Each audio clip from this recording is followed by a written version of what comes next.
we officially open our event, we're gonna have some Quran with Sister Saida.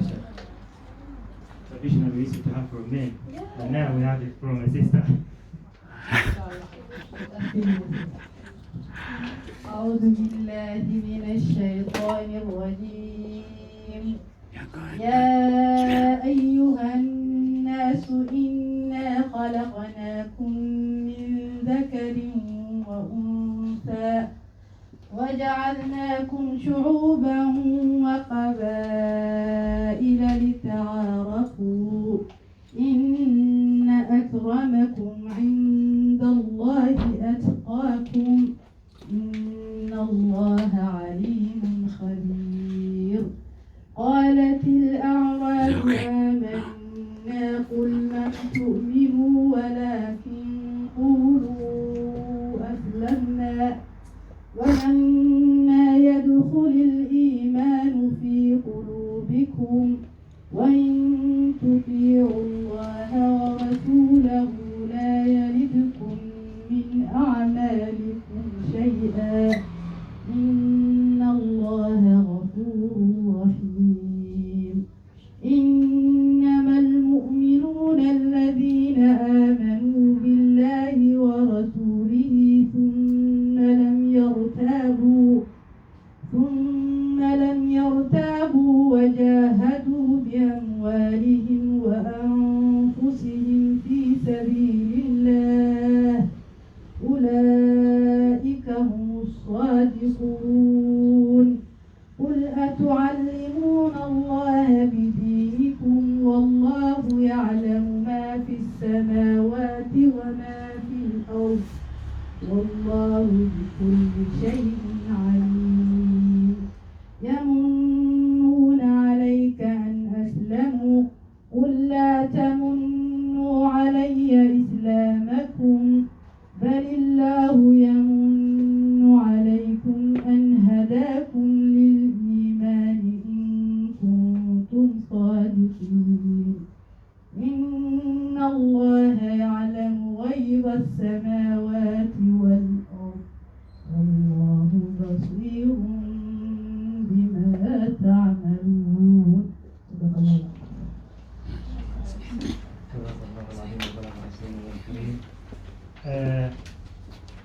After the Quran, thank you so much, Sister Saida. We'll have some introduction of our event and the layout from Sister Jamila. Woo! No. Yeah. The layout you have to much.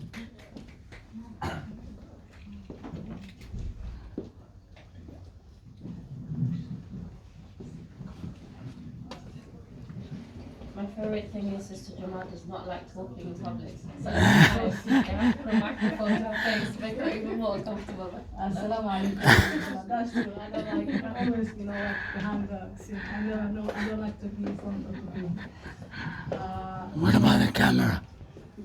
It's okay. Thank you so much for coming. We really appreciate for your attendance. It makes us really proud. My name is Jomad Abdi. I'm from GALBUR Foundation. I'm the founder of that foundation, and also I am support service coordinator. I do volunteer with the charity and also work part-time. I just want to talk about there's 3 organizations who are now today organizing this event. With this GALBUR Foundation Rafiki Wema and AL-ABRAR Foundation. And they really, on behalf of this organization, they're really very happy to see all these young people and also our guest speakers. Thank you for coming. I just want to say something about GALBUR Foundation. We founded Foundation in 2016. After when I visit Somalia, I've seen a lot of young people who are really need a lot of support in terms of education, especially those who lost their parents, whether it's mom or dad, for civil war or illnesses or whatever tragic things happening in Somalia, and also those who are disabled. So I've seen there are a lot of young children who never finish school because of their disabilities, and there's a lot of stigma around that also. And most of the people, they don't care about their disability. So I decided to come back and establish this foundation. So we started from school, Rahma School, which is now, we started only 24 children, alhamdulillah. Today there's 300 disabled and orphan children who are now from 16 now, I think they're from year 1 until year 7 now. We have, alhamdulillah, with the grace of Allah subhanahu wa ta'ala, and also people like you who donated us. And in here, from 4 years, we also, our main office is here in this building, but also we established something for the young people to promote mental health to the artists, sports, and also the culture. We do a lot of mental health awareness for the young people because we realize this is very important, and especially after the COVID, it is really, really important for us to just help young people.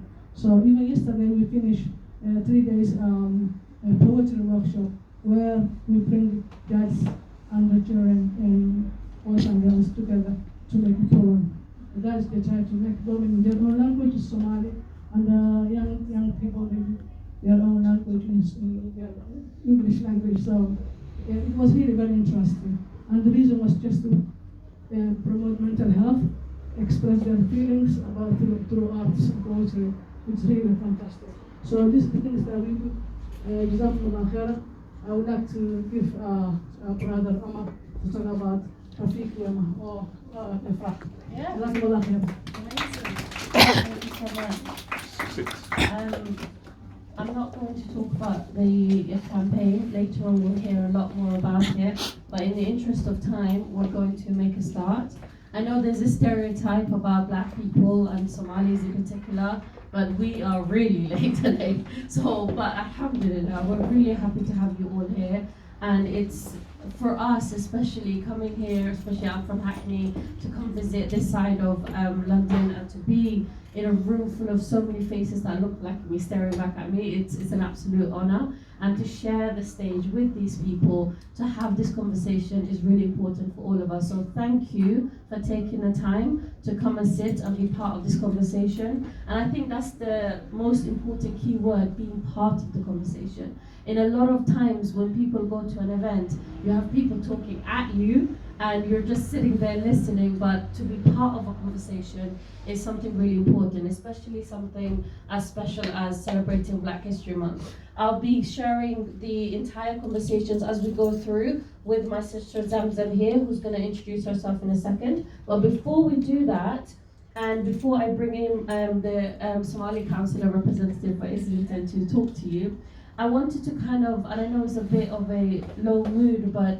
to bring your attention to, and this is why a lot of people could not be here today, is because 2 car bombs explosions happened in Mogadishu this afternoon at the Ministry of Education, and there were a lot of people who were impacted, and it was at the Ministry of Education. And when people who have evil in their heart target the most kind of place where inspiration, empowerment, and a place where a lot of people become the next generation of leaders are empowered, that is something truly, truly evil, and we pray for them. And just to give you a brief summary of a police commissioner, 3 students, 3 businessmen were among the people that were taken, and the numbers keep rising. So please keep them in your du'as. And the most important way to keep memories alive when people are taken is to talk about it. So when you go home today, do talk about it, find out a bit more, and to continue that conversation.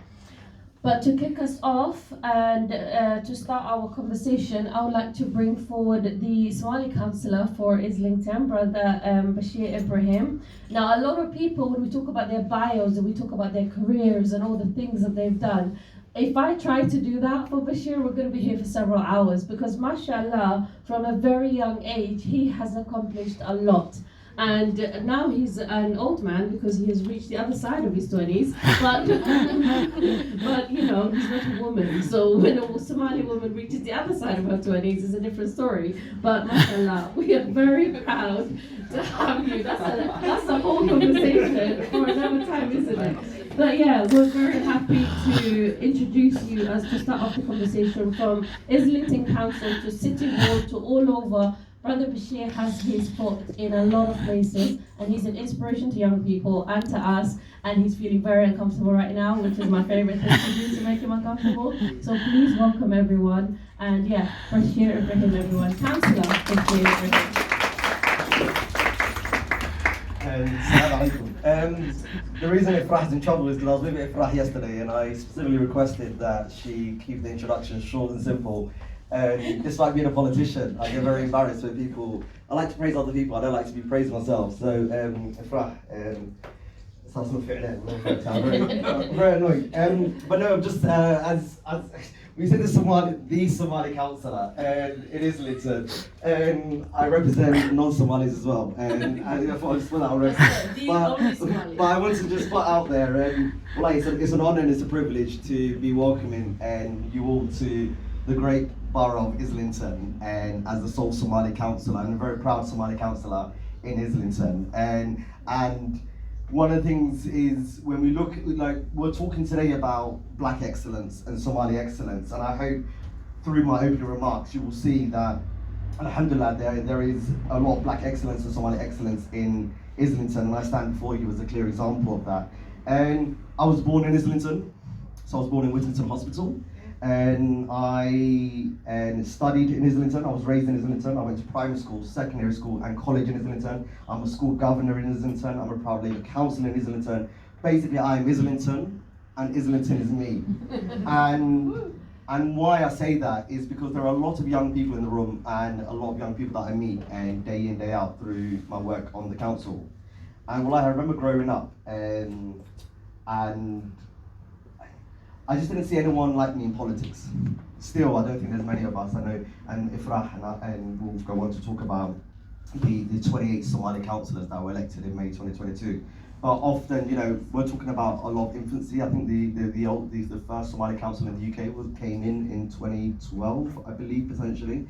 And so we're quite a young and group of people. And so when I emphasise that Islington background, and we are in the London Borough of Islington, is that the young people in this room see themselves in me, because I'm not here for myself, and alhamdulillah, and through my work I make sure that Somali people and working class people, because we're going to go on to those intersectional identities in a second, there are a lot of people that we deserve to be in that room, and I will make sure that people are in those rooms, and sometimes it's having those uncomfortable conversations.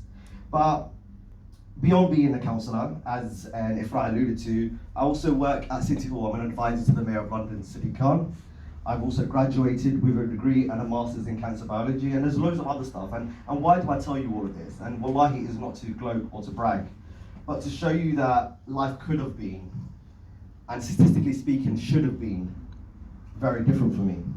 So as a young, black, working class Muslim from an inner city London, or from inner city London, and let me just say that again, I'm young, I'm black, I'm working class, I'm Muslim, and I'm from an inner city area, I should not be in this position standing in front of you today. Because statistically speaking, I should either be unemployed, in jail, or dead. Because that's what the statistics tell us. And so, first I want to make sure that I pay gratitude to Allah subhanahu wa ta'ala, because without the will of Allah, I would not be standing in front of you today. But after that, I want to pay tribute to, I was supposed to bring Hoya along today, but we had a son to say, so I had a little life. So I was raised by a single mum. Well, I'm probably the best mum that you will come across in this world, and I owe everything to Hoya Day. But I am an example of that Somali excellence. But I'm not the only one, because we talk about Somali excellence, and often, you know, I remember, I did this last night when I was doing it as well, thinking about who are the Somali, like what are we talking about? And immediately, I was like, there's so many people that are, you know, like, I'm not some anomaly, by the way. There's people in this room, and I'm going to embarrass a couple of people, okay? I'm going to start off with Zemzem Ibrahim. Yes! So Zemzem was the first hijab-wearing president of the National Union of Students. She was the representative, the president for millions of students across the UK. Can I get another round of applause for them? There are people like Mohammed Salah. If you guys don't know Mohammed Salah, then you're not on social media. So Mohammed Salah honestly has made, because Mohammed is on YouTube, but he's also I'm not into NFL, but he's a keen NFL writer, and mashallah, there are people, and there are other people in this room. I'm gonna spotlight Zamzam and Mohammed, and because they are people who have platforms and don't do much with it. And these two, and they're not gonna like me saying this, so I'm not looking at them. Wallahi lent their voices when Shukri Abdi was murdered, and I say that was murdered in Manchester, and the inquest failed them. These two were outside the Department for Education. These two were outside Parliament Square. And it's people like that, and I'm going to go on to some other people, but it's people like that in this room. But there are people across we got Mohammed Farah in sprinting, we've got Mamra Ali in boxing, we've got Asad Ilmi and Ikram Tahir in journalism, we've got Majid and Ifrah Samatel in politics. There is Somali excellence around us that we need to recognize. But one of the biggest threats to our Somali excellence, and it's a very uncomfortable point, but it's that we end up divided. I have never come across, and I talk to communities day in, day out, wallahi, one of the biggest challenges, and I wasn't going to mention this, I took this out from my notes, but I'm going to put it back in. One of the biggest challenges that I face since being a councillor has been the Somali community. We just don't wish well for each other. Where we could be lifting one another up, we seem to be dragging one another down. And I'm really concerned that when we talk about Somali excellence, the biggest challenge that we may face is that we end up divided. Because united, we stand, we thrive, we prosper, and we excel. But divided, we fall, we fail, and we perish. So if we aren't united, and so I spoke about these two individuals, I've spoken about myself, is that wallahi, I do not wish well for the person who enters a position of power or a position of influence and doesn't hold the ladder down. So the weather. Yes. Bringing people with you. And I've noticed this more with the younger generation than I have with the older generation, that we have that mentality. But we need to remain united, because go back to what I said at the beginning. There are so many factors that are working against us. We are a very largely young community. We've not been here, we weren't here, centuries ago. We're a very young community. We are Muslim, and we're proudly Muslim. People always say, Somalis, you never ask them their religion because you know. Whereas the other people, they have, different religions within them. Somali, I think, is 99% Muslim. And we're black. We're between 99 and 100% we're Muslim. But we're black as well. And the way society racializes us is a key thing. So we have the Islamophobia, we have the anti-black racism. We are often working class. If you know any Somali millionaires, please let me know. I need some money for my campaigns. But we need to remain united. We need to be uplifting one another rather than dragging one another down. Because wallahi, if we remain united, we are going to be unstoppable. We are going to be powerful. And wallahi, what you've seen so far from the Somali community will be the least that you've seen. And we're going to keep breaking those barriers. We're going to keep breaking those ceilings. But again, guys, what is the take-home message today? Remain united. And let's get into every single room that they allow us into, inshallah. Okay, we can all go home now. That was, honestly, honestly. But mashallah, thank you so much.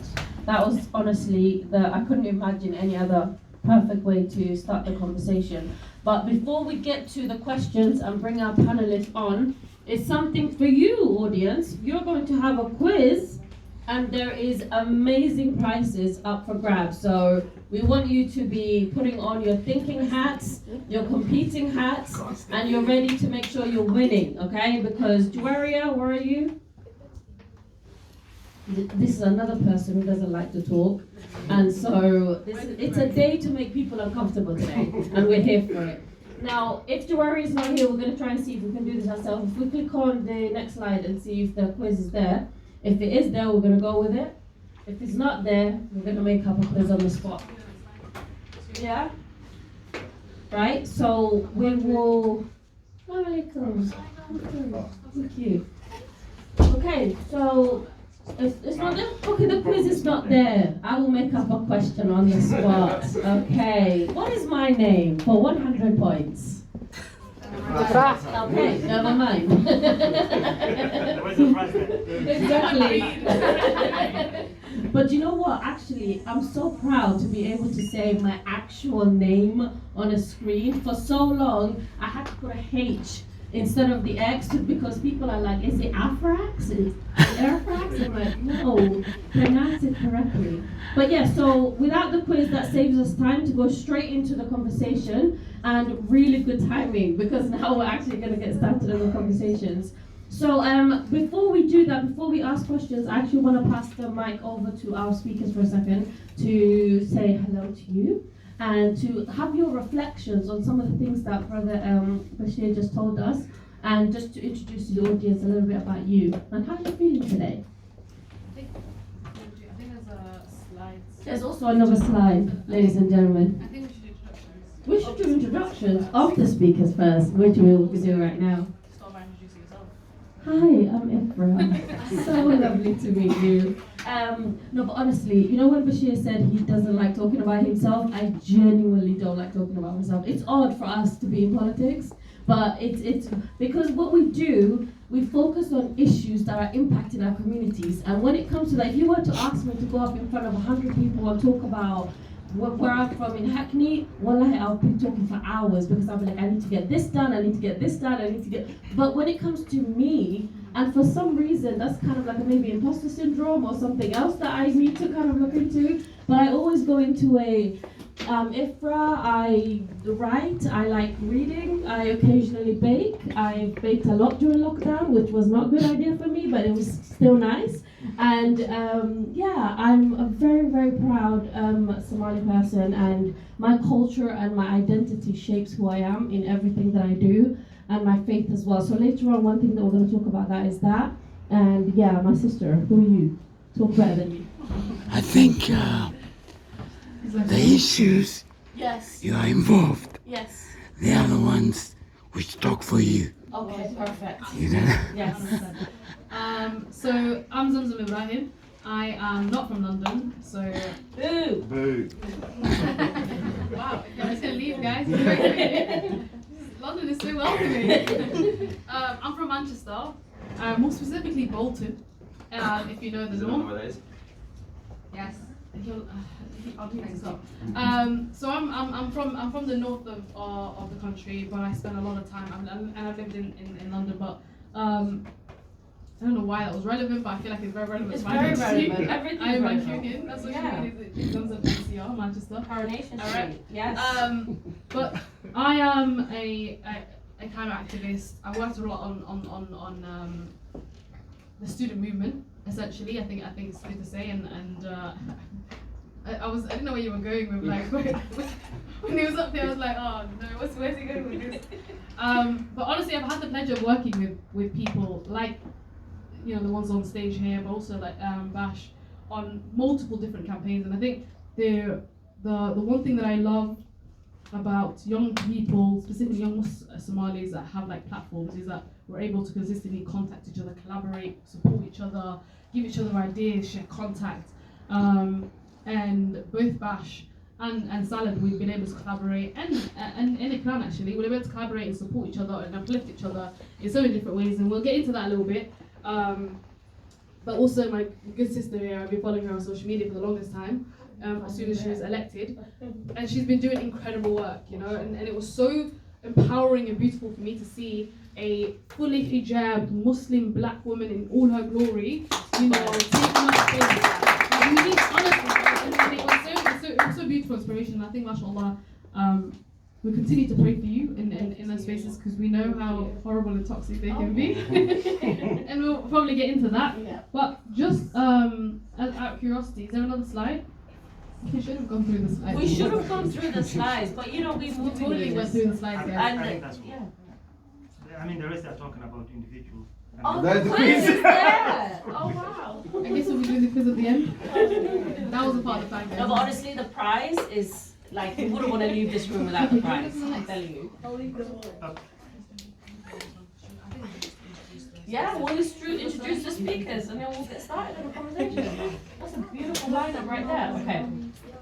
Go for it. All right, great. So I'll start with my good friend, Mohammed Salad.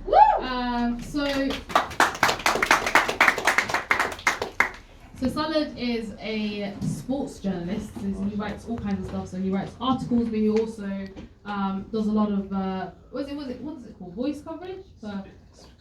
Script writing for a lot of NFL content.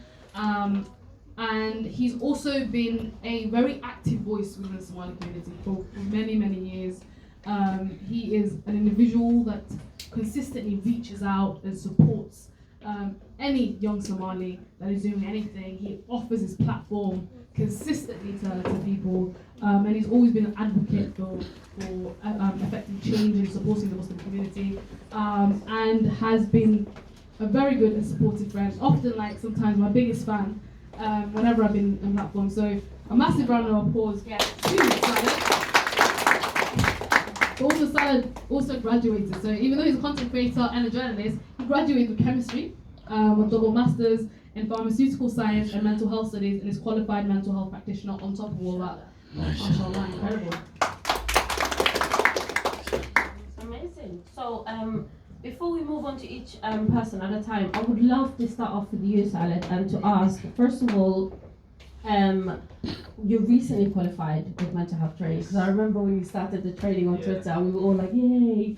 But I'm also curious about, are you one of the founders of the Somali Independence Day, the campaign? I would love to know more about that because it's absolutely beautiful. And to tell us a little bit about your, like the last course that you studied with the mental health practitioner thing. And what is the NFL and why are you doing NFL stuff and you're in London? Hi guys, my name is Mohammed. I feel like they just bombarded you with a lot of information that makes no sense. I was like, let's just tone it down. They were asking for a little bio and I just wrote about 3 lines. I don't know how Zamzam managed to expand that into a whole story, but I guess it's Zamzam. With regards to Somali Independence Day, I spent a lot of time in Minnesota with my friend here, Abdi's from, right? And the way they do Somali Independence Day in Minnesota is they go all out. Like, if you're a Somali, being there on Independence Day is one of the most incredible experiences ever. They have a whole mile of road where they lock up. They have speeches, concerts, poetry. They have all these tents and things like that, which is absolutely incredible. So I was inspired by that, and I thought, you know what? Even though it was COVID, I know it was the height of COVID, I spoke to a few people, whatever, and we decided to have a Somali Independence Day. And within 3 or 4 days, we managed to get 800 people to meet up in Regent's Park with just some speakers, and then we had a little dance hall and stuff like that. So that was the first and I guess only Independence Day that's happened in London. I guess because every other year I decide to go to Minnesota because they do it better over there. So hey, I could have done it too.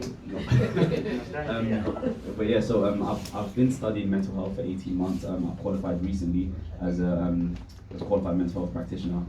That process and that journey started by accident because, as I said, I've done my master's in pharmaceutical science first, and then I started working in the hospital because they offer this thing called bank shifts, where you can just literally go to work whenever you want to work, pick up some shifts, make some money, and that's what I was doing as a student. And then eventually I started to really enjoy it, and then at the same time we have so many Somali patients, and once you see that, and once you see their parents coming in and being so, like, their face changes when they see a Somali professional there that's helping them. They're like, oh, it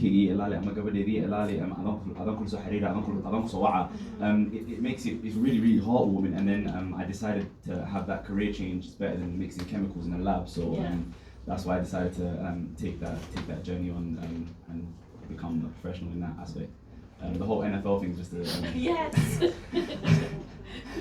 So NFL, American football, is my passion. As I said, I spent a lot of time in America, and not recently, but a couple of years ago, I got a role writing and covering my favorite team, the Minnesota Vikings, and it's just gone from strength to strength. And it's kind of an odd thing seeing someone British so passionate and I guess knowledgeable about the sport. And I guess that's where roles have just been coming in. So I guess I'm transitioning from mental health to sports. But yeah. Amazing. And while you've got the mic with you, the first part of the conversation is to kick us off with understanding the reason why we're all together today, understanding Black History Month. And every year there's a theme for Black History Month, and that theme is what generates conversations. This year the theme is time for change, action, not words. What does that mean for you, and kind of the Black History Month as a whole? Why do you think it's important for us to mark it? I feel like Black History Month as a whole is important because Africa's so filled. Black History Month is not just Africa, but obviously I'm African, so I will say Africa's so filled with culture and so filled with history that it's important for that to be portrayed and expressed. So I guess it's important for us to kind of sum up our culture, our race in. I mean, I've never understood the concept of Black History Month. Why is it only 1 month? But obviously that's a conversation for another day, because we should be appreciated and respected and shown love throughout the entire year. But I guess within the month that it's being highlighted, it just gives everyone an opportunity to express their own cultures. And with regards to time for change, it goes back to what Councillor Bashir was saying. We are a marginalised community, right? And every year, every time something happens, we get all this lip service about we're going to do this, we're going to do that, and no one really implements it. Go back to the Shukri Abdi thing, for example. Every single time we did a protest, the next month or so, we'd get responses from councillors, MPs, this is wrong, like news coverage, etc. But then it just fizzles out. So everyone gives the lip service, but no one actually does anything about it, and that's probably where the phrase "time for change" comes from. So. Amazing. And if you pass the mic over to your neighbour. One thing real quick. I just want to say it's an absolute honour to be here, right? Especially being joined by Ikram and Zamzam, obviously Abdi as well. Yes. But these two are sisters who I've been inspired by and looked up to for a very, very long time. Obviously there's a lot of sisters here, a lot of young sisters here as well. So people that they can also look up to, and absolute inspiration to our entire community. So it's an honour to be joined by you two, and yeah. This is I'm so glad.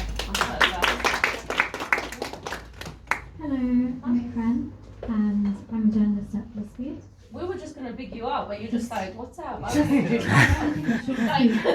know what you're about to do. We have an essay. Let's go for our essays. We have clipboards and everything. I put your bio right here. If you want to know him, is an internet cultural reporter of BuzzFeed. Yes. She's been there since 2016 and has reported on everything from Google Translates mistranslations to the latest memes, and as well as the in-depth conversations, interviews with people at the centre of major viral moments. And prior to this, Ikram worked at London 360 and studied journalism at Brunel University. That's you. But no, Ikram, I know you, and I think before we became friends, I was like a fan. I followed you. I've always loved your work. And I think one of the things I always found really refreshing is to see somebody in media consistently writing on things that are fun but also important, right? And I think you have this great balance between writing important articles but also like writing things that you just for the culture that we actually are interested in, right? That nobody else is writing about, stories that are left untold. So actually, like my initial question to you is to have it like what's your thought process of like why did you go into journalism, and like and what's the process of storytelling for you? Because I guess that's very much like what we all do in different aspects, in a particular way. It's a good question. It was sort of very straightforward for me to go into journalism. I'd been writing since I was 14. Okay. I saw an advert on the back of a book that I was reading. I applied, and then I started blogging and reviewing books, and then sixth form, media, journalism, did work experience, and just went straight to journalism. But I saw this pattern where I'd see things happen, but it was just not being covered, to the point where things I saw in 2014, I've only just started covering. Like, I think we see a lot of Somalis in the media, but a lot of us, I guess, don't have the freedom to write what we want, and I'm lucky to have that. So I've just been writing everything I see gradually, like very slowly over the course of like 7 years on this. That's incredible. And bearing in mind that we're in Black History Month, and I think there's like expectation for like you as writers to write, as Black writers, to write about Black History Month, right? Like different experiences and like maybe different communities, and sometimes almost like homogenize the Black experience for us, right? What's your thought process in terms of like writers and people that want to get into writing but actually don't want to be put into a specific field, like in the sense of like, oh, you're a Black writer and therefore you're going to write about Black issues, or you're a Muslim writer and write about Muslim issues. Actually, they just want to write about things that they're interested in. Like, what's your advice for that? I think like being pigeonholed in that sense can be an advantage, because you can start off as an expert in that field and just slowly branch away. But I just didn't pigeonhole myself. I write about everything, but that can also be good, because it means despite anything happening in the world, you can continue writing. Like this month, I don't think I wrote anything about Black History Month, not because I didn't want to, but because I didn't want to force anything to be fit into a month. So just to like gradually take my time and just release stories throughout the year. I think there is a lot of pressure on just like covering things just for Black History Month, and people are starting to notice when you reach out to them and it's like, we're doing this Black History Month, and they're like, oh, is that the only reason? Is that the only reason? Yeah. Or is that only why Black people are relevant now? And that's not the truth. Anything we do is relevant, no matter the time of year. Yeah. And so I think just pitch any unique thing you see. Doesn't have to be Black History Month. It can be any time of the year. Like, just do it. You can only get a note and then what? That's very true. That's very true. Beautiful. And if you pass the mic to your neighbour, I love that. This is like a pass the parcel of the mics.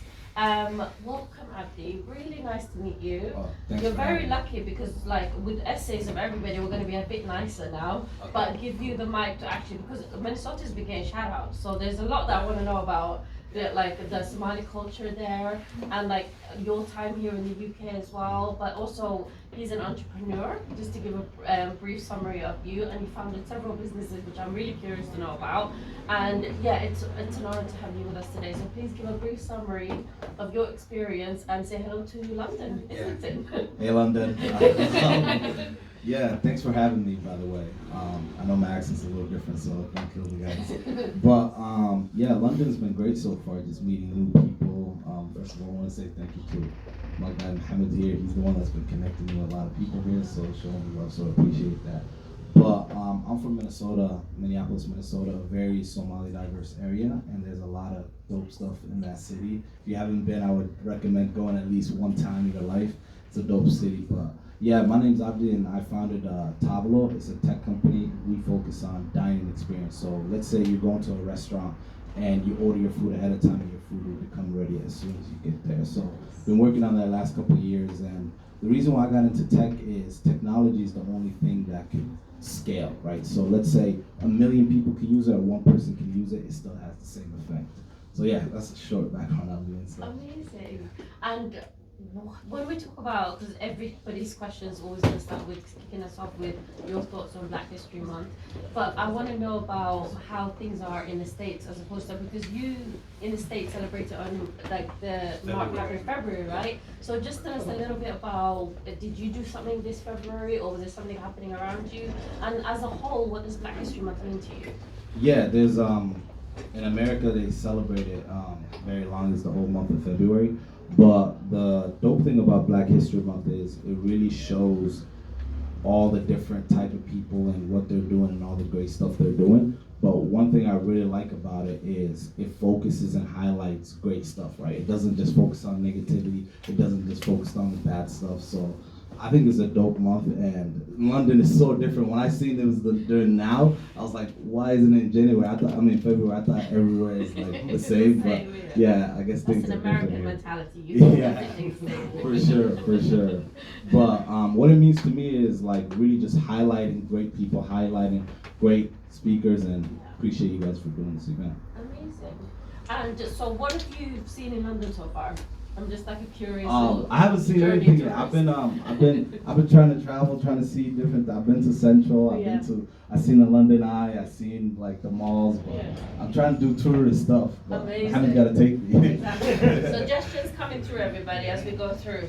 Amazing. And if you now pass the mic over to the man himself, yes, go for it.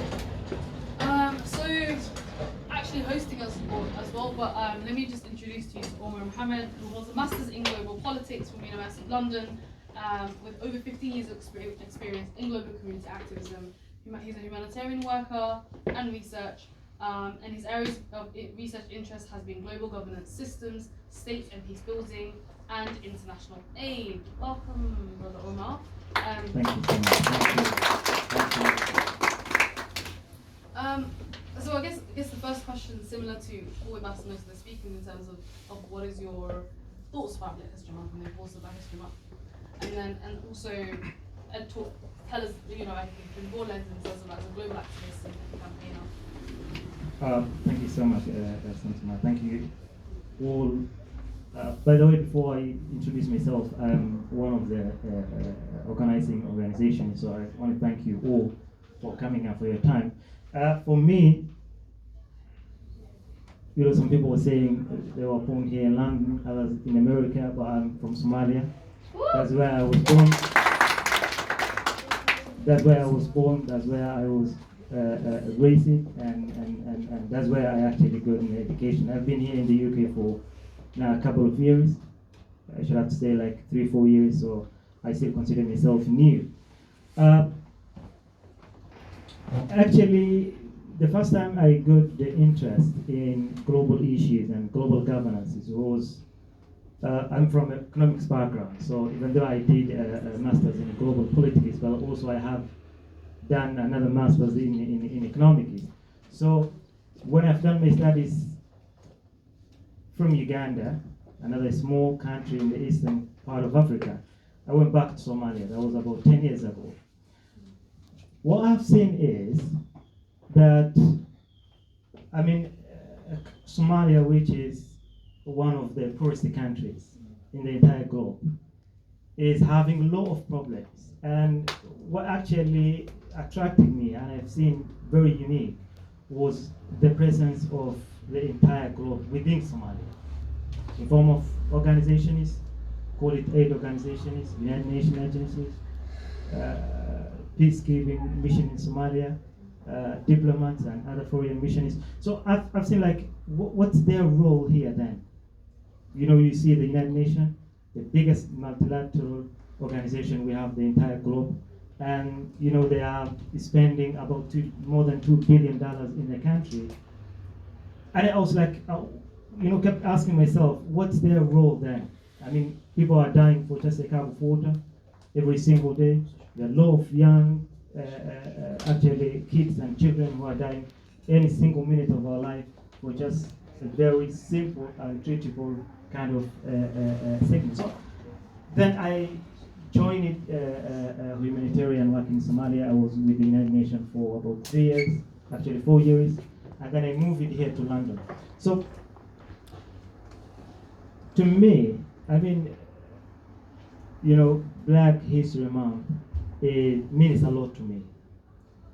Reason being, you know, working with a multi-ethnic backgrounds and organizations, I have come to the conclusion that, after all, call yourself, or maybe you can identify yourself, or which I can identify myself as a Black, and I'm very much proud of it.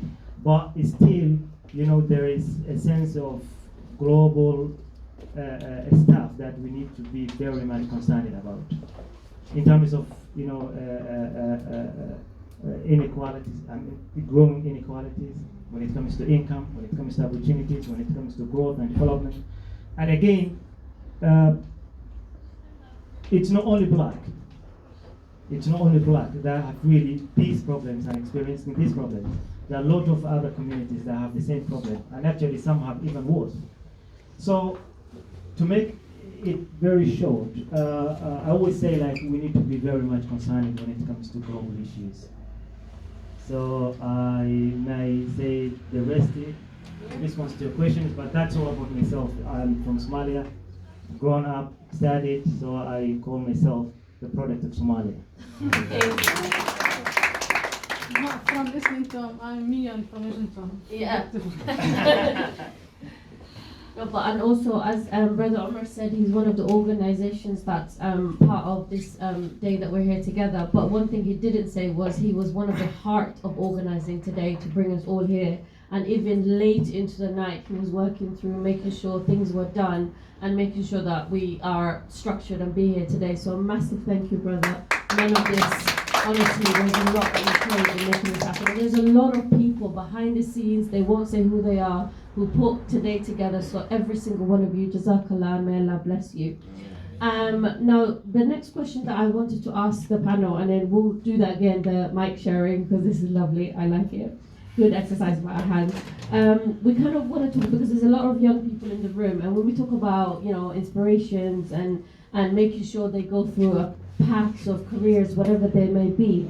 But I wanted to ask you what your thoughts are on microaggressions and like various different challenges that can get in the way of that career development that affects not just the Somali community but the whole, BAME community as a whole. And anybody can start off, because it's taking me back to teacher times. Who would like to put their hands up? But yeah, I'll start off with Brother Omar and work our way down.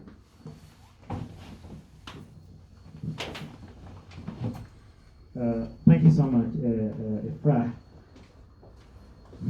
I think it's something very much clear, and it is our daily experience, maybe in different forms, from different places, from different people. But these, many aggressions,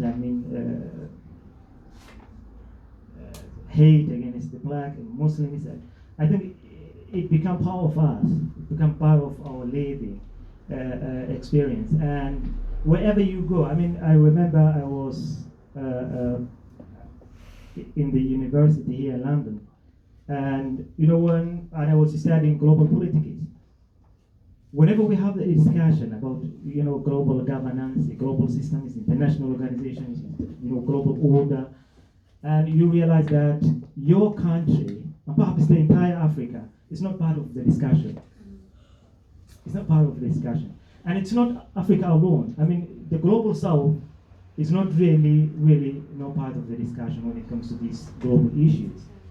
And I always say and the discussion, mainly I'm in London, of course, and the discussion, it becomes, accidentally or whatever, becomes more of a global north, talking about power, talking about diplomacy, talking about security, and how, our global societies and our global become more interdependent than ever before. So I get the understanding that I may represent here not only my country, not only my identity, but the entire global south.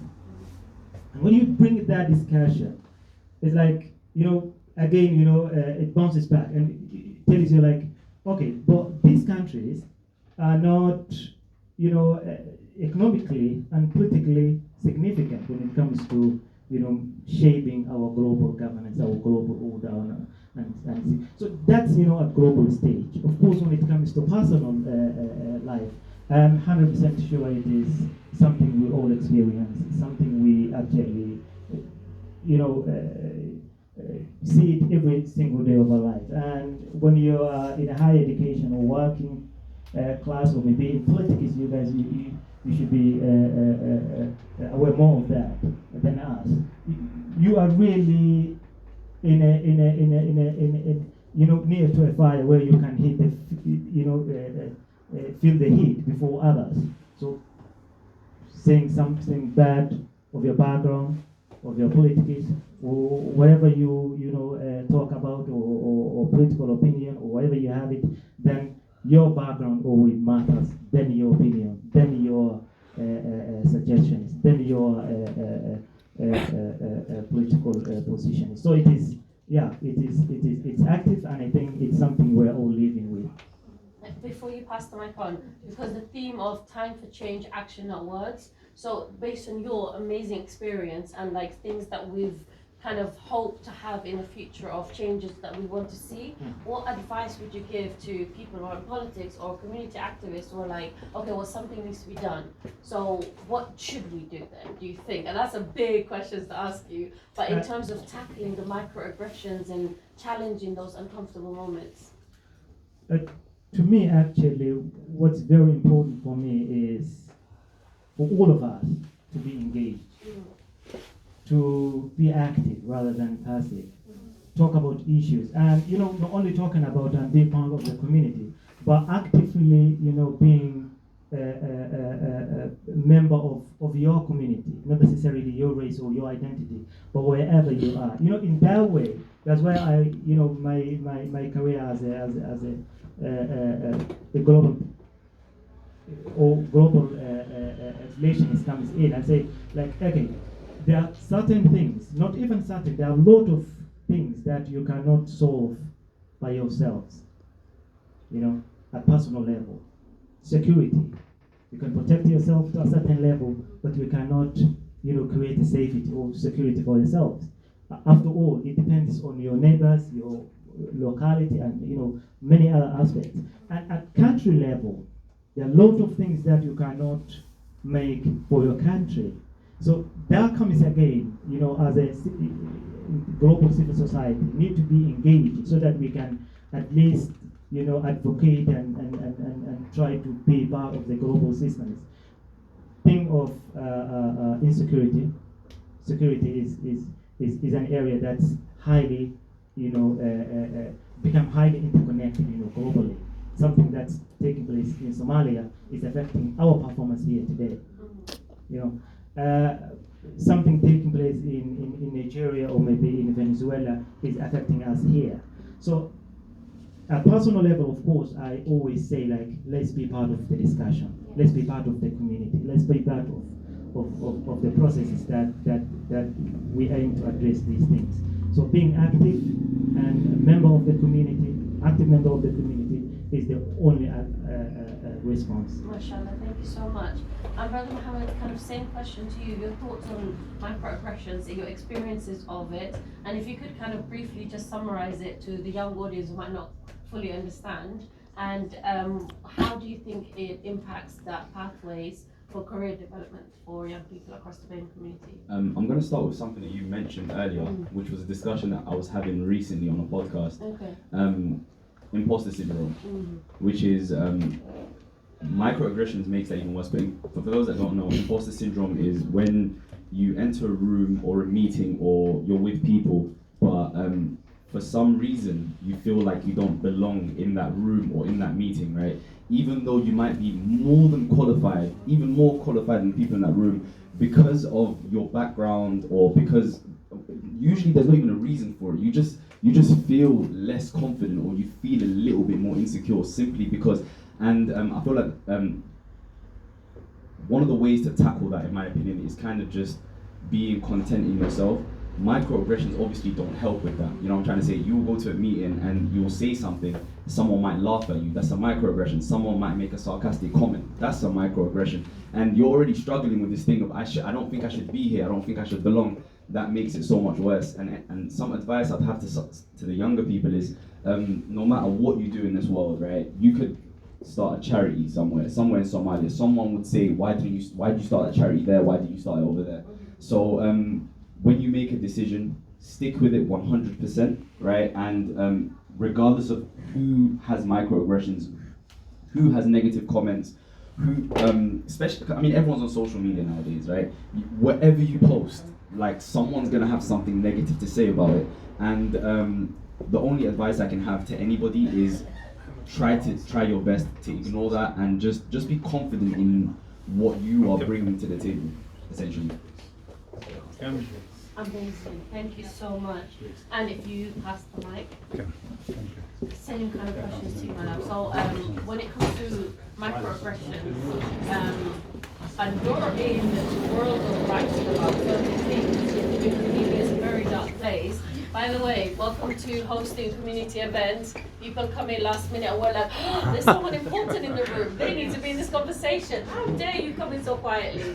There's an amazing counsellor here, and we're going to introduce him to you in a minute, and he's going to be a part of this conversation. Welcome.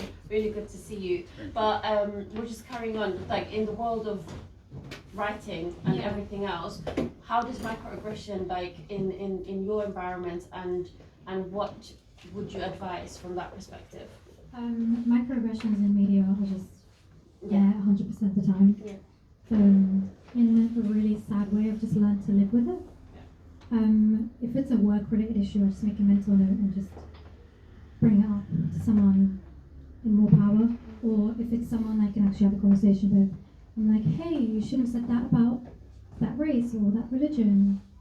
You're being racist or discriminative or whatever. Or it's just like, I'm sure you've seen British media, like what they even do to Meghan Markle. Like the microaggressions aren't even discreet in the UK. It's very blatant. I know. Yeah, I'm solving microaggressions.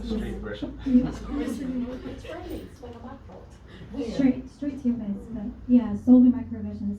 Personally, I feel like that's pretty much impossible unless several generations disappear. But in terms of what Zone was saying, follow through is what you should have. Like, set your goal and just keep pushing ahead. If you see the microaggression as like in your way of your future, there is another way. There's always another way. Like, you have the internet, you've got the freedom. You can literally address the microaggression if it is that bad. If it is not micro. But yeah. Amazing. And kind of same question to you, Brenda. So when it comes to kind of even with tech startup, and I'm sure there's a lot of microaggressions in that sense. So if you could please share with us your experience and kind of how did you deal with it? How did you, in your own experience? Yeah, just to add on to what they both said, really one of the most important things that's so underrated is, like I said, going after it and writing it down, because when it's in your head, you'll forget about it, but when you write it down to actually go after it. And the next thing I want to add on to like the imposter syndrome, I can't say that word, but that like holds so many, especially our people back, because we don't think we belong in these rooms, and we actually belong in these rooms, most of the people that are actually in them. So I think being around a group of people, a good support system, people that encourage you, people that hold you accountable, is how you get over all of these things. If you literally have people holding you accountable, you're going to stop it. Amazing. I'm going to pass the mic to our counsellors now to get your thoughts, because we're talking about microaggressions, we're talking about racism, and obviously there's a lot to be said in the world of politics. So please share with us your thoughts, Bashir. Thanks. Sorry, I didn't know I was going to contribute again. Of course you are. But if there's two things, so I've always, sorry, I realise I've got my back to the audience, but there's, I've never been someone who focuses on, like, I don't like people who complain too much. Because, you know, life, if you go back to what I was saying in the beginning, the odds are stacked against us. So talking about the odds stacked against us gets us nowhere. So there's two things, if I'm able to do, because I know you're going towards a practical position, I know Mohammed and Ikram and others have offered that, is firstly, it's having that self-confidence. And so I've got such self-confidence, it's actually bordering on arrogance. And I'm very unapologetic about that, because if you don't walk in with your chest puffed forward and your head held high into a space, then those microaggressions and that imposter syndrome will get to you. So I walk into rooms and I walk into spaces and I make, even though in my head I might feel like I'm not supposed to be there, wallahi, no one in the room will know that, because I walk in with my head held high, my chest puffed forward. Yes. But the second thing, and I go back again to what I was mentioning in my remarks. Yeah, I made my remarks very specific for this, because it's about getting more people. There's strength in numbers. If everyone remembers, I spoke about unity.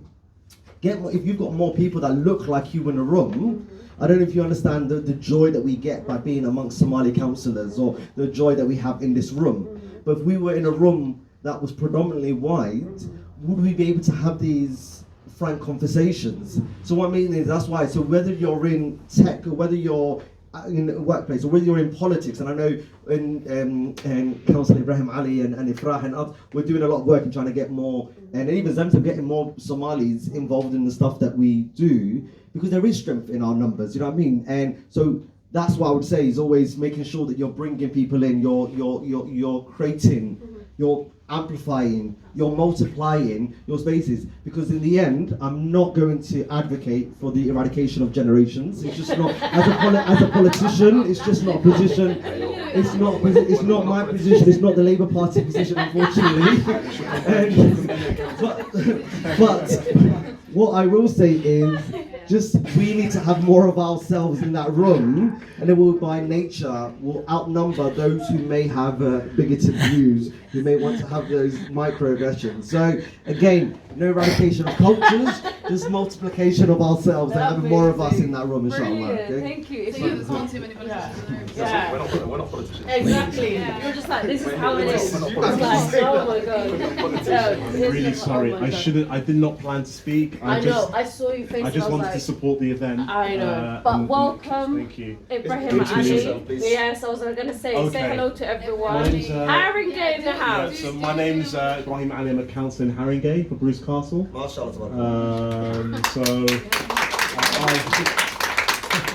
Thank you. And the reason why I'm here today is, again, whenever I see people that I know, I want to try and support the events of the community. So I went to University of Bashir, which people who don't know. So sorry. I know. I had to deal with it. So I knew Bashir 10 years ago now? Yeah, 11, yeah. 12 years ago? Yeah, 11. And I used to work with Zamzam in campaigning for about last 7-8 years as well. As Ifrah, we met when we first became councillors together in May, so we're both new councillors, but she'll beat us to it as well. But I mean, what I wanted to say is that I haven't got much value to say because everyone said some good stuff already. I'm naturally an optimist, so I think the panel said everything that I could have added. All I've added actually is that there's an element of confidence. I do believe that. I think it's a case of, it's not for me to say how people should feel. I feel very nervous when I speak publicly. I still feel very nervous when I write emails to like very important people. I feel nervous all the time. I'm probably better at faking it now because I'm a bit older, but I still feel very nervous. So I think it's about understanding that the great thing about Somali Nimo, as I like to call it, is that whenever you see other Somalis, even if you've not met them before, even if you've only showed up like me 5 minutes ago, you feel so happy to see people doing well in all industries. So what I would always encourage is do what you enjoy. That's one thing I was very lucky. My parents allowed me to do history, which in my family was very controversial. They said you should do something practical, but they said it's what you enjoy. And generally speaking, if you follow what you enjoy, you then tend to get into a role or a career path that you want to follow, no matter how challenging or hard it is. So do what you enjoy. Please don't all become councillors, because we need journalists. You know, we need people in sports, the arts, the creative industries. We need people in business, in IT, medicine, nursing. We need people in all industries. If you want to be a councillor, great. Please, there's 3 of us in the room, so like London buses, they all come along at once. You get 1 and 2, then 3. Yeah, that's my experience with the W3. Right, when I go home, you wait 15 minutes and then 3 come along. But on a serious note, I mean, I think the key thing is about ambition. I think we're very lucky in the sense that our parents worked very hard for the opportunities that we have today. You know, some of us, whether we're born here or not born here, the fact that we're here and we're safe, stable environment to grow. There are challenges. I'm not denying racism. I grew up in a National Front area of London, so there were certain weeks we were not allowed to leave our house because the old BNP, as they call them now, they were more violent than the BNP, and that was my childhood. I was used to that. We grew up with that. We fought through that. There are challenges, not denying that, but I'm optimistic. Things are getting better.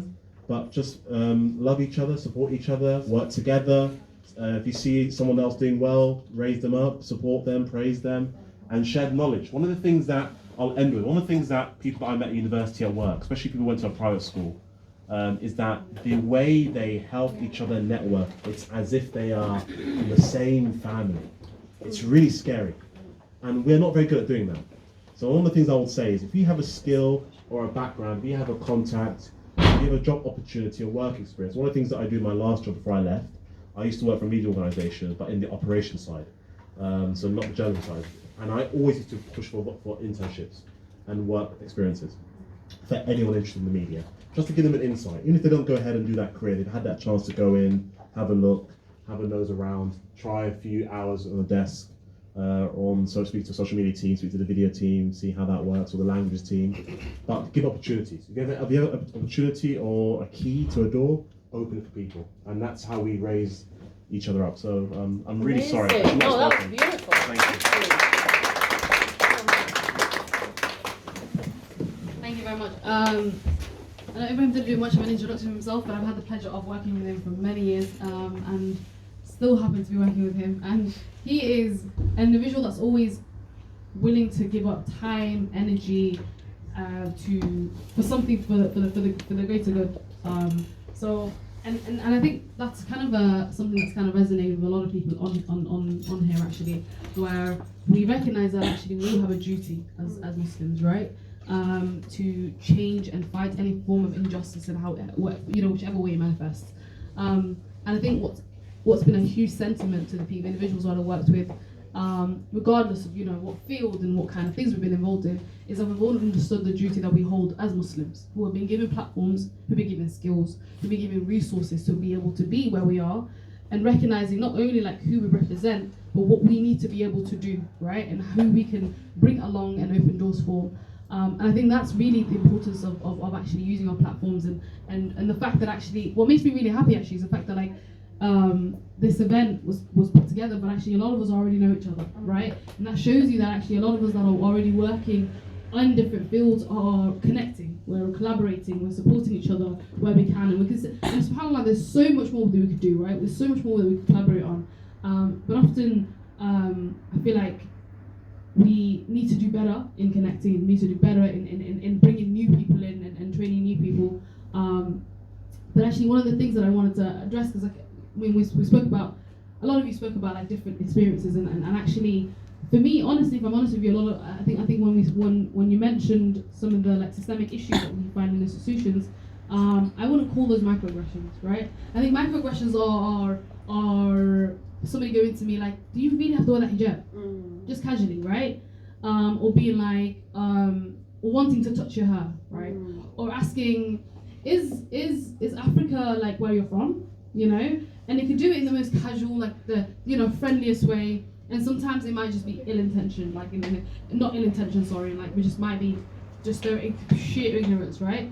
But it becomes a microaggression when you have that every single day, right? When it's consistently something that's like repeated, there's something that sounds a little innocent, right? Somebody coming and touching your hair and being like, oh, okay, your hair is a little bit curly, like why is it like this, right? If that happens once or twice, you're probably gonna be like, I'm okay, right? But if every single day somebody's touching your hair, you're gonna feel a type of way about it. And I'll tell you how a microaggression affected me very recently. When I moved to Brussels, I was working in the EU for the last 2 years, and every single day my colleagues would offer me beer. They would be like, oh, we're gonna grab some drinks. Which beer do you want? I don't drink. I didn't drink yesterday, and I won't be drinking tomorrow. And it was consistently reminding them that I was Muslim, right? But every single day they would be like, Zamzam, what do you want? We're gonna go grab some drinks. Zamzam, we're gonna go grab some drinks. Zamzam, we're gonna grab some drinks. When they were leaving, when one of them was leaving, for Christmas, she bought me a bottle of wine, right, and left it on my desk. And consistently, I'd be like, I don't drink. I don't drink alcohol. I'm a Muslim. I'm wearing a hijab, and there was like a level of ignorance. I didn't care, right? And after a certain time, that starts to wear away at you. So I think it's really important to actually address these things, right?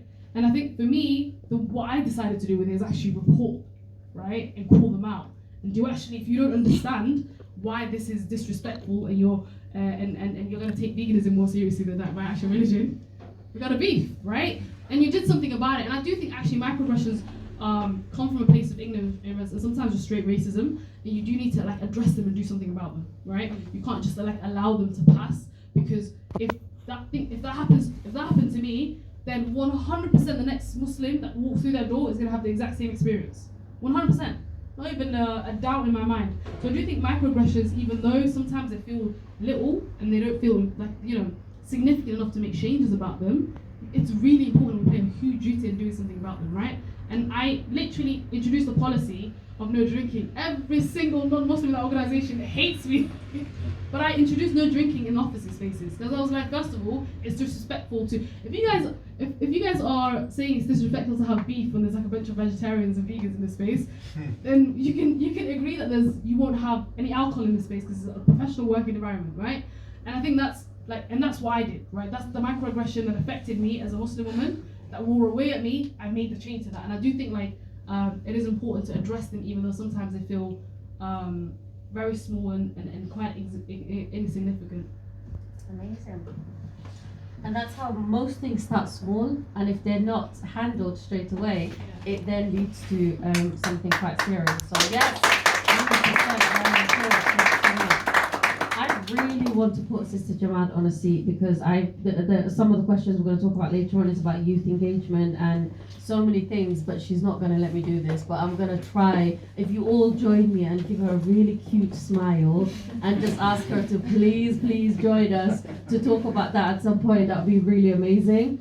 But I think because you know what, we've been talking at you for a while and the panelists have been talking, but I want to kind of put the audience, just look at you for a second and ask, has something resonated with you in the discussion so far that you were thinking, oh, that's actually a good point, and I would love to add something to my own experience, whether it is a kind of a situation where you've dealt with or something that you would love to contribute. I would love to pass the mic over to somebody in the audience to bring you in and add your thoughts. So do I challenge you? Does anyone feel brave enough to just share their thoughts with us?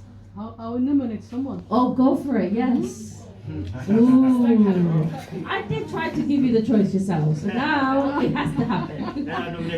Somebody take over the team. Exactly. Yeah. I know she's brave enough to stand up. Yes. Sadia is one of my. Sadia. Woo! Please, sister. We're actually going to ask you if I can. I'm not sure if it's going to reach there. Do you feel brave enough to? Come on. That's it, Somali. We're here for it. Go. Assalamu alaikum wa rahmatullahi wa barakatuh. First and foremost, I'd like to say hello to our youth, our councillors, all our sisters and brothers that have put together this beautiful event. I really feel old and out of place, but I'm glad to have come and hear all of you, the successes and the fantastic sharing of experiences. I'm Sadia Ali, I'm an activist, so normally I'm known as Anti-Sadia around here. And I'm glad, like a lot of our Somali youth are really advancing, going into careers, being visible, like really the worst thing that one can do is be in a place and feel like, oh, I'm out of place and say nothing. When like there's a whole community, whole society, like as a Black History Month, I think it should be every month of the year to be a Black History Month. But I think like sometimes you're made to feel that, oh, like you're either extraordinary, so like there must be something special about you to be there, or sometimes you're made to feel like, oh, well done, you speak English. Wow. So it could go anyway. So I'm glad, is it Zamzam, that you actually made the change. So for me, I'm a go-getter anyway, and I actually try to communicate if I feel uneasy about something. I'm not quiet about it. And I think many young people, I think the world is your oyster. You've got that heritage of a Somali background, and you have the Britishness with you, or whatever, like if you're in America.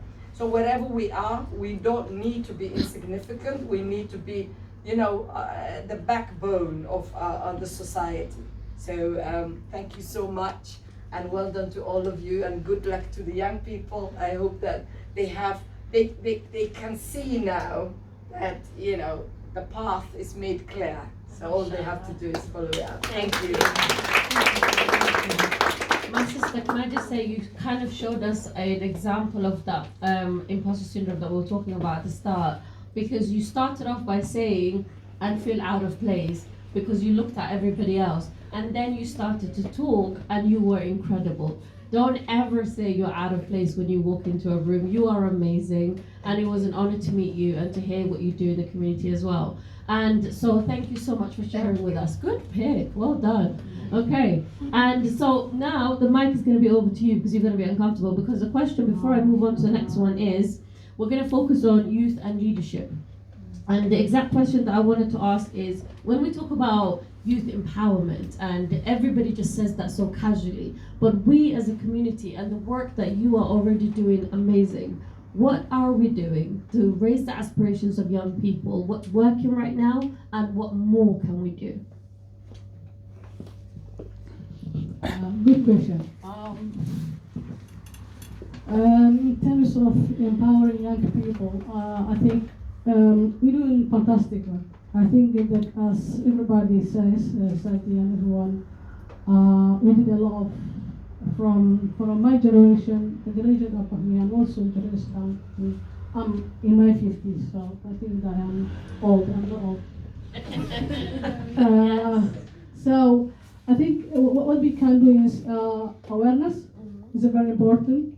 Coming together like this is really good, something that we need to take up, and that also inspiring young people to know that there are other people who are the same as them, who can do better in politics, in every area of life, which is really good. That's one thing. This is kind of thing that we need to do regularly, and also we need to do awareness through different things like workshops, like talk show like this, discussions, and also to empower young people to make them decision makers.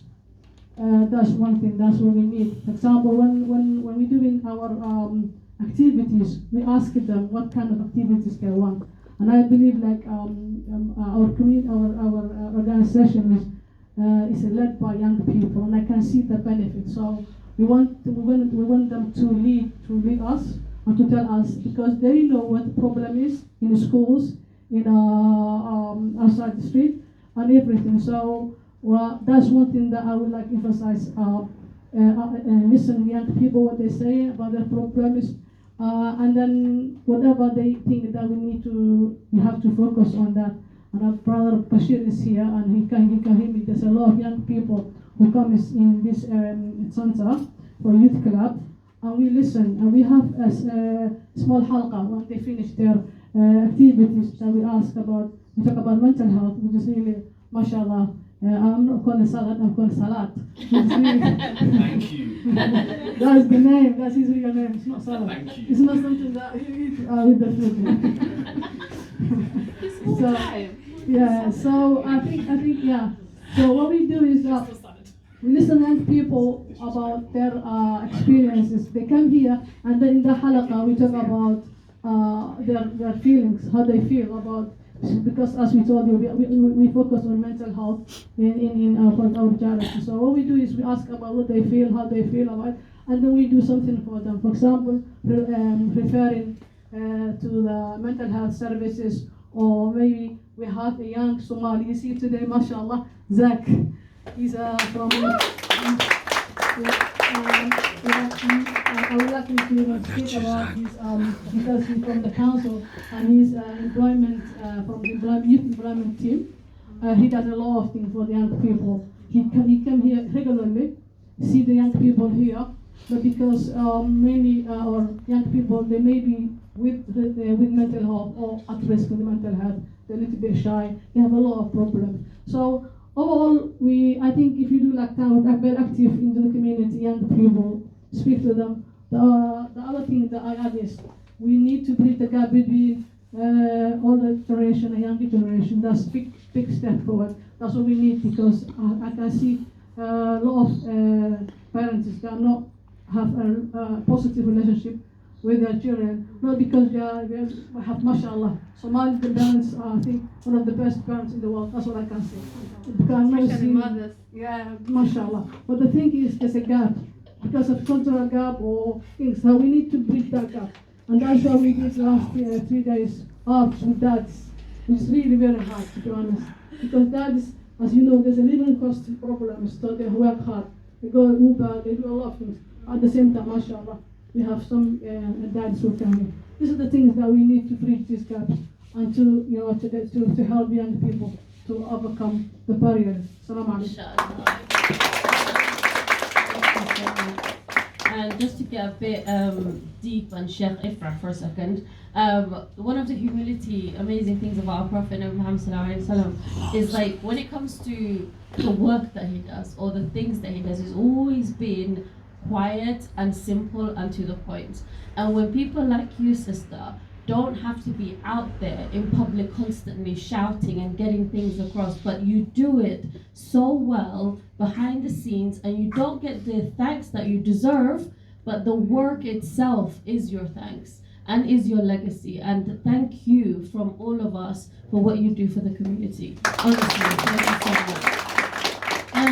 On that question of raising the aspirations of young people, if you saw the all of the key people's, everybody's IG stuff is here. So to all the young people in the room, if you feel uncomfortable talking now to say, do you know what, adults, thanks for your opinions and your great things, but we know some of the things we need to raise our aspirations. If you feel uncomfortable saying it now, I urge you to follow these amazing people and drop them a DM and say, hey, I saw you at the event the other day and you were talking about raising the aspirations of young people. Here's a suggestion. And you never know, that suggestion could be the next company that's started up, or the next podcast that's hosted, or the next article that's written, or the next activist, and so many things that could lead to that. Or maybe inspire councillors to make policy. So it's in your hands. When it comes to talking about young people, you are part of that conversation. So every single person who's in this room that identifies as a young people,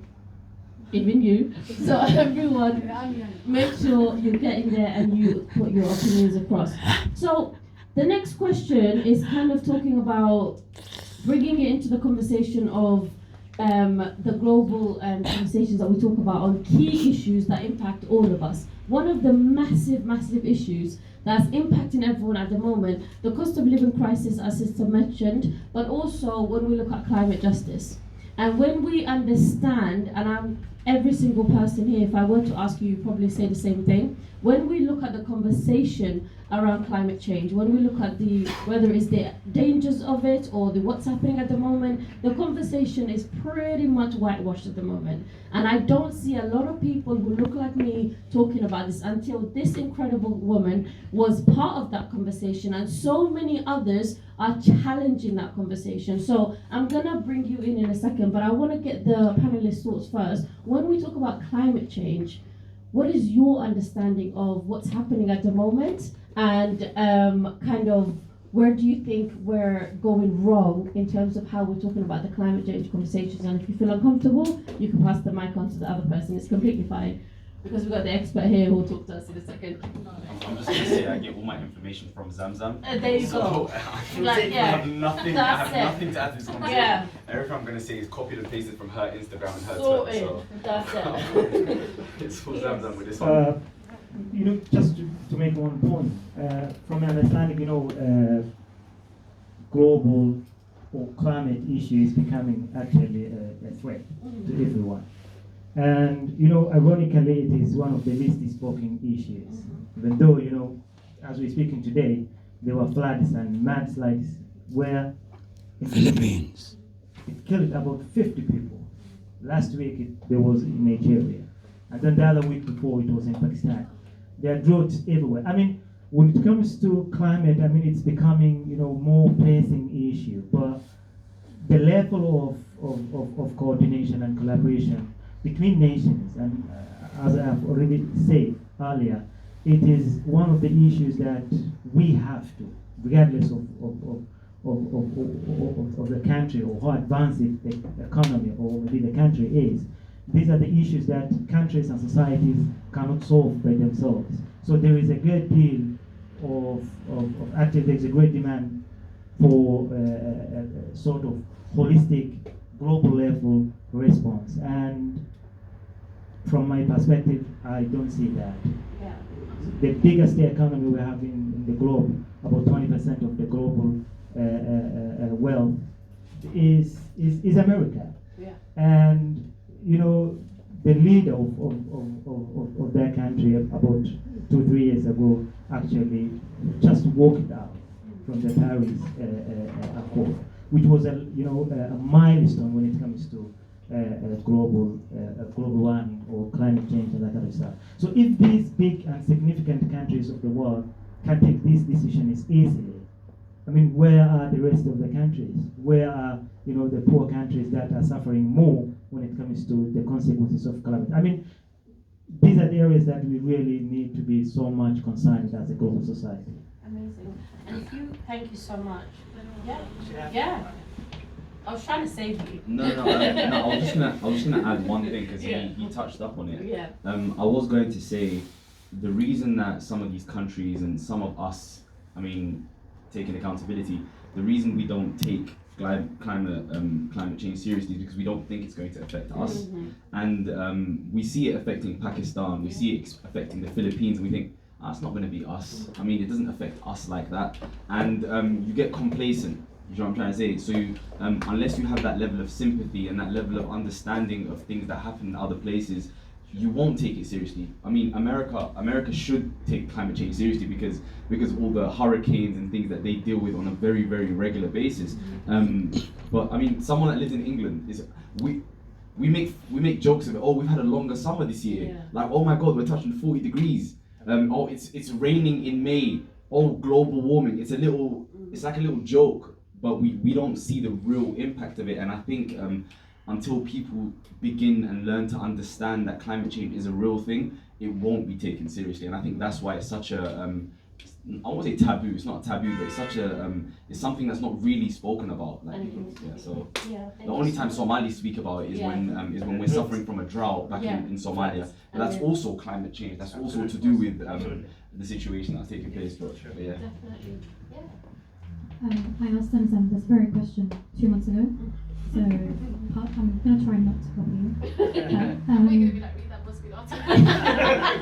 Yeah, it was Zamzam.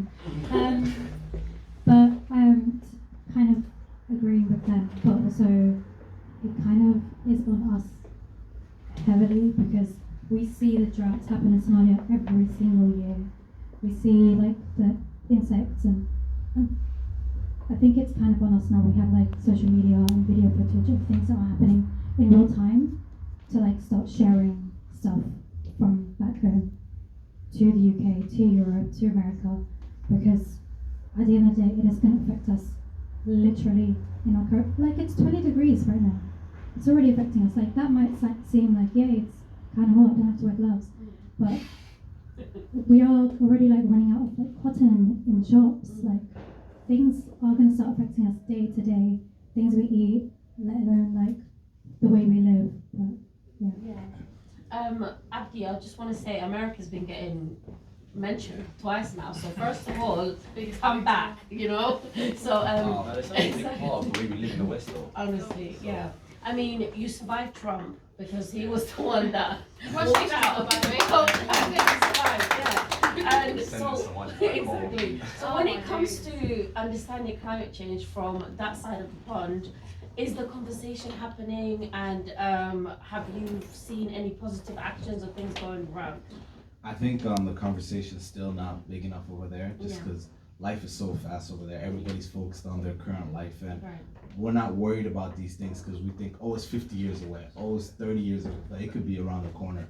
So one thing I want to add on is we got to take these conversations more seriously. And I'm not an expert in it, so that's Of that's all I course, can say. yeah. Yeah, it's not getting taken seriously enough, though, and it's kind of sad right now. Amazing. Thank you so much.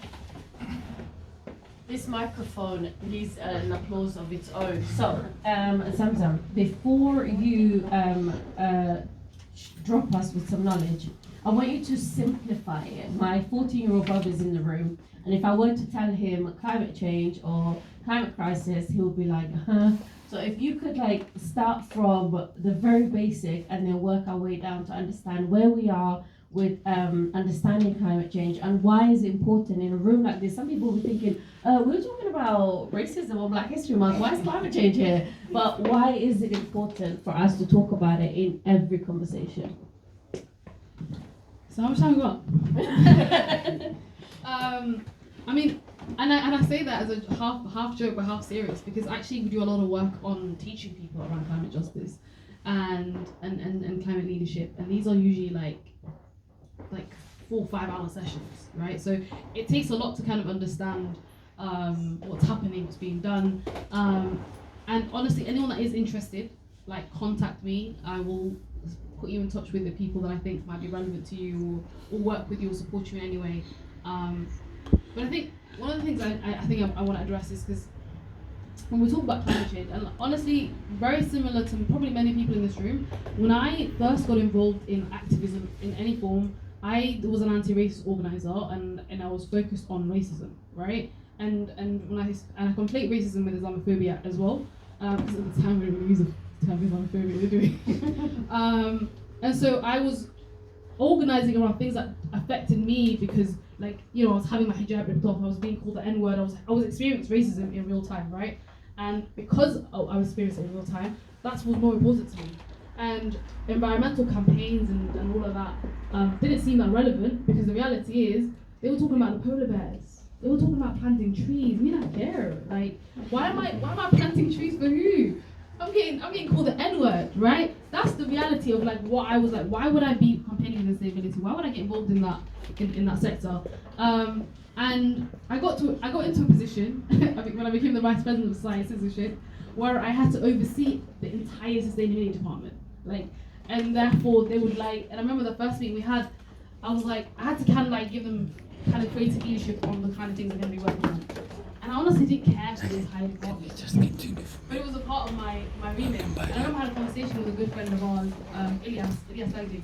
And he goes to me like, make it about something that you are, like, you feel passionate about, right? And if you feel passionate about racism, then look at how you can reframe that entire work, right? And actually one of the things that we did was that we reframed everything that we did in that department through a justice framework, right? And so all of a sudden, we weren't talking about planting trees or saving the polar bears or like, you know, saving the turtles for, what was it? The straws campaign. The straws campaign. The Labour Party doesn't know how to endorse. It was NUS, guys. It was my predecessor. Got rid of the straws. And actually what we did was we started speaking about actually how it affects people of colour, right? We spoke about actually how the impacts of climate change impact those that have done the least damage, right? And just to contextualise that for you, when we say the global north, the UK and the US and European countries being the biggest polluters, we're talking about 80%, right? They don't even make up like 50% of the world, right? But we pollute almost anything and everything, right? But actually, like, we contextualize and talk about, like, yes, there's floods happening in Pakistan. Yes, there's floods happening in Nigeria, and it's far away. But actually, there are impacts of climate change here today, right? People die of heat strokes. Actually, there's an average of 1,000 people that die of heat strokes, and it's estimated to go up every year. There's a little girl called Ella Deborah. She was the first kid to be died. She died because of air pollution in the area in London, London, right? That kid died because of air pollution in her area. She died because regulators didn't care about the life quality of people that lived in that community, because that community was working class, that community was black, right? And that little kid, it cost her life, right? And it was actually the first case that was by the coroner signed it off as impacts of climate change. And then also in the Midlands, floods, mass floods we had in the Midlands. We had mass floods in Cumbria, down north, where people completely lost their homes, right? They woke up one morning and water was rising and their living rooms were gone. And that is literally down the streets. It's a couple of hours drive from here.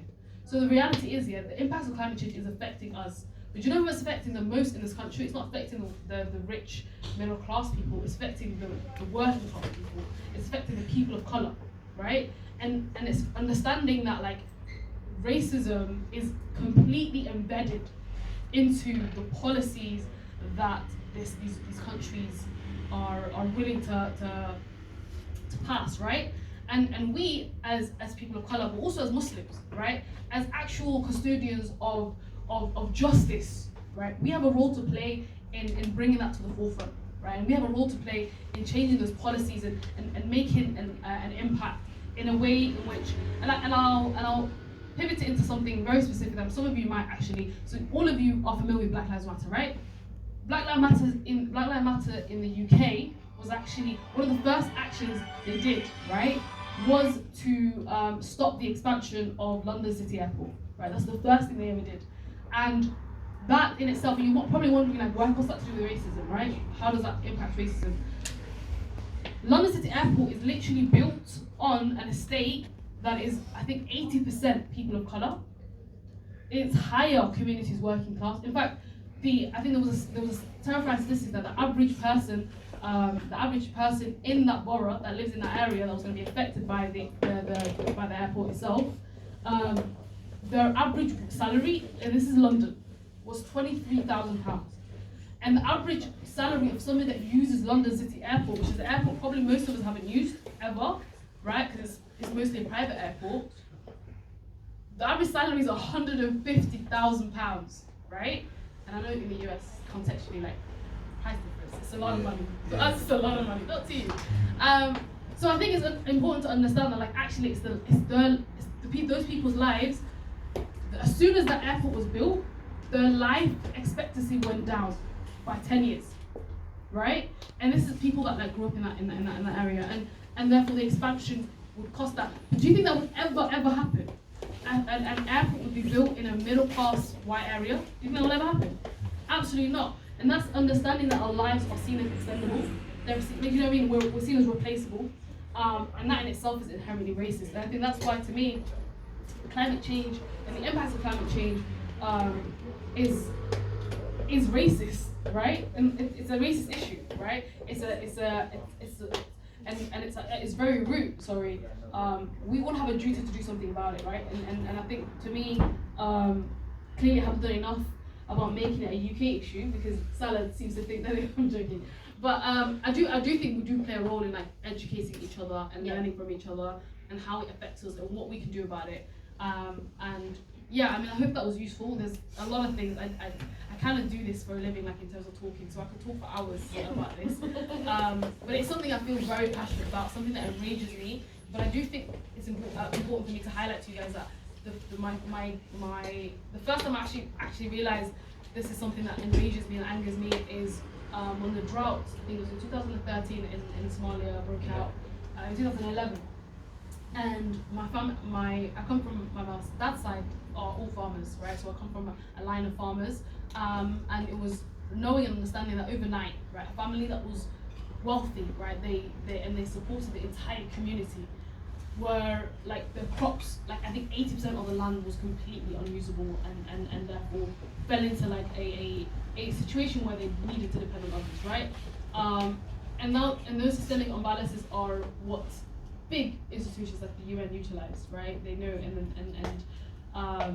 so yeah, I think it's important for us to realize, actually, as our country back home, our beloved Somalia, is facing the impacts of climate change, they're being driven into poverty, and when they're being driven into poverty, they're being used to be able to, you know, to debt and in different situations. So actually, that racism is, like, deeply further, and, like, it is something that I think a lot of us, a link we don't make between our home, Somalia, and also the country in which we live in. Thank you. Now, we are all going to take a big deep breath and then release that deep breath and then go for a 10-minute quick break to stretch. And I smelled something amazing as I was walking in. So there might be a snack or two somewhere. And after we have that break, we'll come back. There's 2 more questions for our panelists. Thank you all so much for being with us so far. After those 2 questions, ladies and gentlemen, the quiz is back. And that exciting prize is here. Of course you can. Everyone's taking part because the prize is amazing. I'm telling you. And yeah, so the prize is amazing and you are going to enjoy that quiz.